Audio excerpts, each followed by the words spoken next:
It's the final countdown. It is Sohaib Mufti versus Adrien Hurley. Adrien going to be on the bottom of your screen with Dondozo, Chiampao, Tatsugiri, Curly Form, Cresselia, Dragonite, and Ursaluna Not So Blood Moon form. Sohaib on the top of your screen with Fluttermane, Hisuian, Arcanine, Raging Bolt, a Surging Strikes Urshifu, which is properly called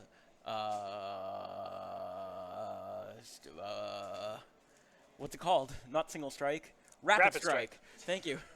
Amoonguss. Wasn't sure what you were looking for there. The right name. And Tornadus Incarnate. So Sohaib gonna have to do a lot more thinking than Adrien is in this one. I mean, just from team preview alone, I think Adrien knows a bit more about what he wants to do into a team like this, where Sohaib has to really analyze what Adrien wants to bring and figure out how to shut it down. The one thing afforded to Sohaib is that Urshifu looks to be pretty good in this matchup. Other than Dondozo's Rocky Helmet, I don't know enough about this to even make comments. I'm just going to let the game play, honestly.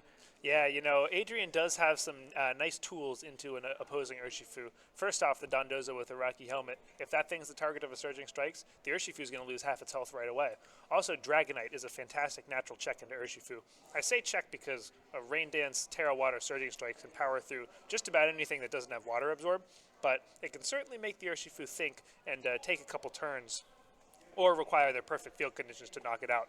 We will see the Dondozo Ursaluna lead that Adrien used so frequently against Jeremy, and they're going to be staring down a Tornadus and a Fluttermane. Yeah, so Adrien going for that double protect again, wants to scout out his options, definitely wants to get his Flame Orb activated on his Ursaluna so he can immediately go for Facades or switch next turn and be able to bring it in later without having to deal with any other status. Although, I don't believe Sohaib... Oh, no, he does have an Amoonguss, so he doesn't want to switch into a potential Spore. As we see a Protect, another Protect, and then I think Tornadus is going to do what it wants to do, which is Bleak Wind Storm. That was, as much as that seems like kind of a non-starter of a turn, it does do a few things. First of all, as Jake mentioned, the Flame Orb is going to proc on the Ursaluna, and that bear becomes so much more dangerous. And now, unfortunately for Adrien, the Sohaib's Fluttermane does not have choice specs. And so it's free to switch up between any move it wants. In this case, it used Protect last turn, but now Adrien knows that it's probably not going to Protect again, so he has a slot that he can target should he choose. Yeah, so now it's a moment of truth here. Tatsugiri is going to come in, but we know that Dondozo, if it is trained to be super fast, can outspeed even some pretty fast Fluttermanes. So we are going to see on this turn what happens. Maybe Sohaib doesn't want to mess around with that and clicks Tailwind. Maybe he'll just go for the Bleak Wind Storm here. We'll have to find out. Fluttermane always threatening a lot of damage, but also threatening to be KO'd immediately by a +2 Wave Crash. And here comes a Terra. This looks like it's going to be from Sohaib's side. It is going to be on the Fluttermane, trying to boost the damage as much as possible with a Terra Fairy, but I do hope for his sake that he puts up a Tailwind at the same time, because if he doesn't, this Terra Fairy on the Fluttermane isn't going to be around for very long. It is a Tailwind coming out from the Tornadus, and let's see how much this Moonblast can do. Yeah, so Terra Fairy Moonblast, I think Sohaib recognizing I need to do as much damage as possible, and the only way to do that is with Terra Fairy Moonblast, as he is going to pay the price of being in front of a Dondozo, which is being wave crashed all the way down. But I still think that's a good use of Terra for Sohaib, just getting an extra, 20%, 25% damage out. Absolutely. And don't sleep on how important that Wave Crash recoil is, because now a Rain Dance into a Surging Strikes from this Urshifu means this Dondozo is probably not long for the game. And that means even though Urshifu is going to take a little bit of recoil, Sohaib is in a spot where he's going to have 2 turns of Tailwind left, Urshifu in the rain, and nothing on Adrien's side that can protect itself from the bear. Absolutely. I think Sohaib's playing a good game here where he recognizes I just need to power through this thing. And then whatever comes out again, I need to power through that thing. So as you perfectly called out, Sam, we are going to see the Rain Dance, and we are going to see Urshifu launch a Surging Strikes 69 down to 14. That's 24. It's going to take 3. That means it's going to take 3 chips of Rocky Helmet recoil. That's going to bring it down to is it going to get a good enough damage roll to get the knockout here? It is. So Dondozo's going to go down here. Tatsugiri is going to pop out of its mouth. Is going to have the opportunity to move next turn. Although with Tailwind up, I don't think that's going to be much of a turn. No.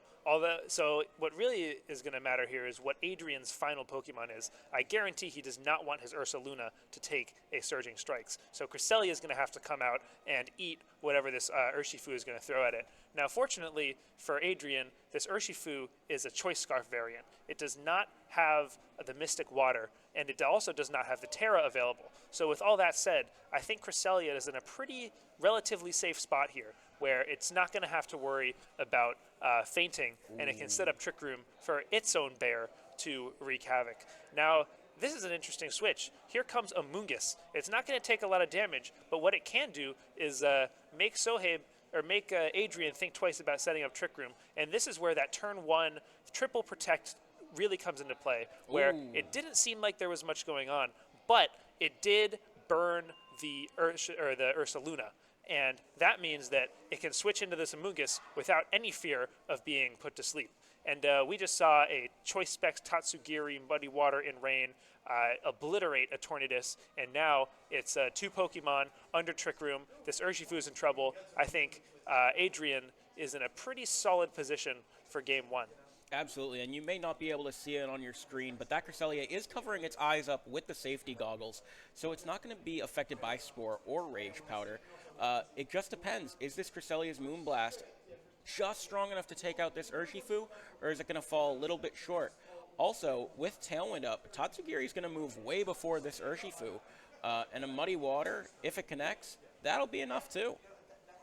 Here comes out the Muddy Water. It will take out the Urshifu, so don't say die just yet. Yeah, so Urshifu going down here. Amoonguss going to be a lone shroom all by itself, going to eat its Citrus Berry, but having to deal with an Urshifu, a Cresselia that's completely immune to Spore and Rage Powder and can just keep Lunar Blessing itself, I don't see a way for little old Amoonguss to come back all by itself, and I assume Sohaib is going to lock in a forfeit here as Adrien pretty convincingly takes Game 1. Yeah, and that shows the power of this. This Ursaluna could come in from the back without any fear. The Amoonguss doesn't have a Leaf Storm or a Grass Knot with which to threaten it, so Adrien can just be comfortable here to just chip away at the Amoonguss. Sohaib should forfeit, and he does, and we'll go to Game 2 and see if he can figure out a way around Adrien's devastating 2-2-2 team as he takes a screenshot to ensure that there will be no funny business from the judges at the end of the round. Yeah, I think Adrien even checked out his Cresselia and his Tatsugiri speed, realizing, I didn't realize that my Tatsugiri was slower, but Cresselia, despite being a Trick Room Pokemon, is pretty darn fast, all things considered, for being the face of Trick Room for many, many, many years. It's fun to see it back after nearly a decade of silence. Yeah, and I think Cresselia is what, especially if it's holding safety goggles, might be the single best Amoonguss counter you can have, because not only can it be immune to sleep itself, but it can wake up its partners with Lunar Blessing. And so if Amoonguss can't put you to sleep, then it's not really doing that much. So it'll be interesting to see if Sohaib decides to keep the Amoonguss or switch it out for something, maybe in this case, a Raging Bolt. Absolutely, and I don't even think Adrien had to use his Terra last game. So if Sohaib was to lead Amoonguss, that Dondozo could easily just go Terra Grass and say, no thanks. Although Sohaib, in that position, could just threaten Bleak Windstorms, so it is a bit of a toss-up there of what you want. I would probably take taking a Bleak Windstorm super effectively over being put to sleep forever. Mm-hmm. But we'll see how Sohaib wants to adjust for this game, because I do think this is quite the tricky one for him. Yeah, we're going to see Amoonguss come out on lead right next to the Urshifu, and it's going to be Dondozo and Ursaluna for Adrien. And Sohaib recognizing that last turn we had 2 protects right away. This turn, I don't want that to happen. You can protect all you want, but my Urshifu is going to hit through it. So this may change some of Sohaib's calculations when it comes to choosing what moves to use. And looks like we're going to see Dondozo come out to full strength right away. Absolutely. I think Adrien just said no games, and Sohaib said no games. I would expect to see a U-turn here, probably saying, all right, I'm forcing you to Terra Grass. I would like to do some additional damage with U-turn, reposition myself. Amoonguss probably just going to go for Spore and say, okay, if I land this, great. If I don't, I'll be able to Pollen Puff you next turn, and I force the Terra out of you. But I do think that in this game, this is Adrien's best Terra. I agree.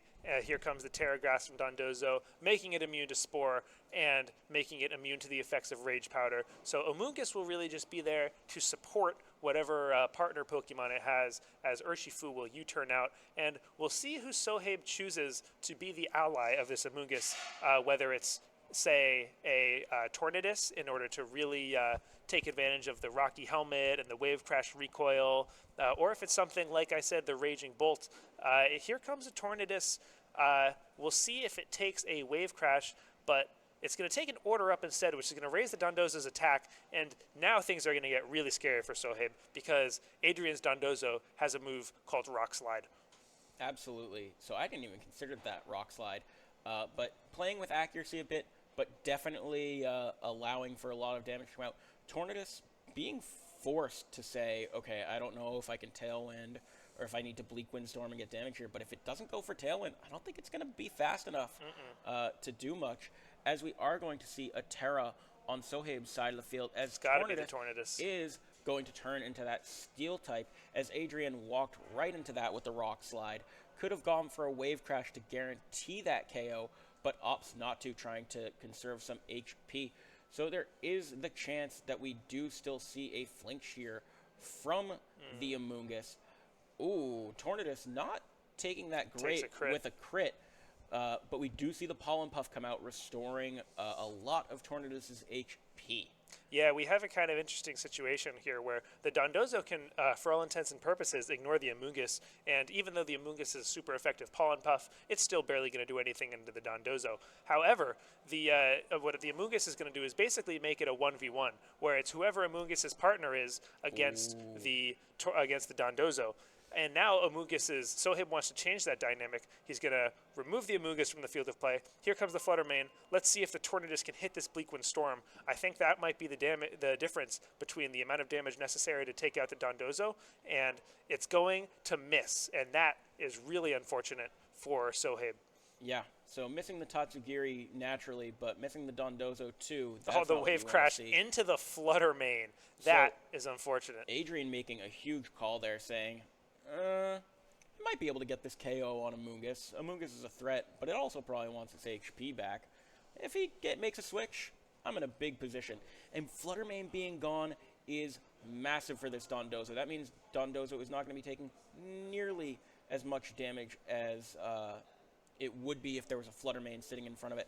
As Urshifu comes back out, probably going to want to click maybe a U-turn, maybe a close combat. But that Tornadus missing Bleak Windstorm is absolutely devastating for Sohaib there. Would have made a huge difference in this match. U-turn comes out, and look at how little that does. That's incredible. I don't even think another Bleak Windstorm from the Tornadus is going to be able to knock it out. This Dondozo, it might not survive the Wave Crash recoil at the end of this turn, but even if Bleak Windstorm hits, it's more than done its job, and it's really paved the way for the Ursaluna that's in the back, as well as the Specs Tatsugiri, to do some serious damage. It does, as I predicted, survive the Bleak Windstorm with only 5 HP. Speed drop is going to be pretty inconsequential, as its own Wave Crash recoil is going to take it out this turn. But the Tornadus is gone, and now it's Amoonguss and Urshifu against the world. And don't forget, we're talking about a Scarf Urshifu. It only gets to use one move for the rest of this battle. It absolutely does. So, a bit of a tricky one. There's hope for Sohaib yet. Tatsugiri is going to be forced to probably go into an Amoonguss' Rage Powder. If Ursaluna comes out, that's going to drop to Surging Strikes. Cresselia, though, that's the Pokemon you need to send out, and he does so. Yeah, the safety goggles on the Cresselia, once again making this a really difficult matchup for Sohaib. The Moonblast can completely ignore any Rage Powder attempts from the Amoonguss and likely take out the Urshifu within a couple of turns. Maybe that coupled with a Muddy Water would definitely be enough. And Sohaib just says that's it. He forfeits, and we have a back-to-back Balance Patch champion, and his name is Adrien Colding Light Hurley. Yeah, Adrien doing a great job in that match to really neutralize Sohaib's damage output. You know, Surging Strikes from Urshifu isn't what wants to go into a Rocky Helmet Dondozo ever, so it was a bit tricky to bring that Pokemon. Raging Bolt was a tough bring with the Ursaluna. You know, Sohaib had to make all the right calls to try to beat Adrien here, and Adrien called him instead. Yeah, absolutely. He had his number. And Adrian's been running Dondozo for, what seems like since the dawn of time, but at the very least since the beginning of Scarlet and Violet. And when you want to talk about somebody who has the advantage at team preview, Adrian's mastery in crafting his own team and knowing his lines into a lot of teams that he expects to see, that really was just so prevalent. I don't think anybody, if you were given this team that Adrien is using, would know how good of a lead that Dondozo plus Ursaluna is. Yeah. Oh, yeah, what's up? You want the headphones? No. All right. I'm not responsible for anything that is said during this moment. Let's go! All right, there we go. All right, that's fine. I thought he was gonna mess with me. Yeah, I because was I've been trying to telling him give a that I little don't like the disclaimer here. 2-2-2 stuff. But hey, that's your back-to-back Balance Patch champion, Adrien Hurley. And yeah, just to finish my thought, you give anybody else this team, they wouldn't know what to do with it. But Adrien just, knowing how to pull the strings, knowing, what each item and each move slot does, just showed perfectly in this final matchup. And for as good of a player as Sohaib is, I think it was an uphill battle the whole way. Yeah, I think Adrien played damn near perfectly in this one. Credit to him. Credit to the way he builds his teams and the amount of grind that he puts in. I don't know as many people as Adrien who put in the work he does. I've known him since 2016, back when I thought he was just a scrub, and I've talked to him about this, so I'm not insulting him. In 2020, when COVID hit, I mean, even before that, when he got second at the DC Open, and then COVID hit, and he just went on a tear of online tours, grinded so hard, got top 32 at Worlds 2022. He absolutely deserves his finishes with the amount of time he puts in. Credit to Adrien as a guy. Credit to Adrien as a player. He's something else. Yeah, you've known him for 8 years. I think I've known him for about 8 weeks, and I still I can still tell how how much he puts into this game, and just how it's so evident how skilled of a player he is. Absolutely. And how much passion he has for the game, as showcased by his victory screech a couple of minutes ago. Yeah. But that is it from Balance Patch Games here in Boston, Massachusetts. Congratulations to Adrien Hurley for the win. Thank you for everybody who tuned into the stream. Thank you to all the players who showed up. And thank you for commentating. It was a pleasure. Thank you, Sam. It was a great time. I haven't been on the mic in many years, and it was great to be behind the desk. Absolutely. Signing off from Balance Patch Games in Massachusetts. Thanks for watching.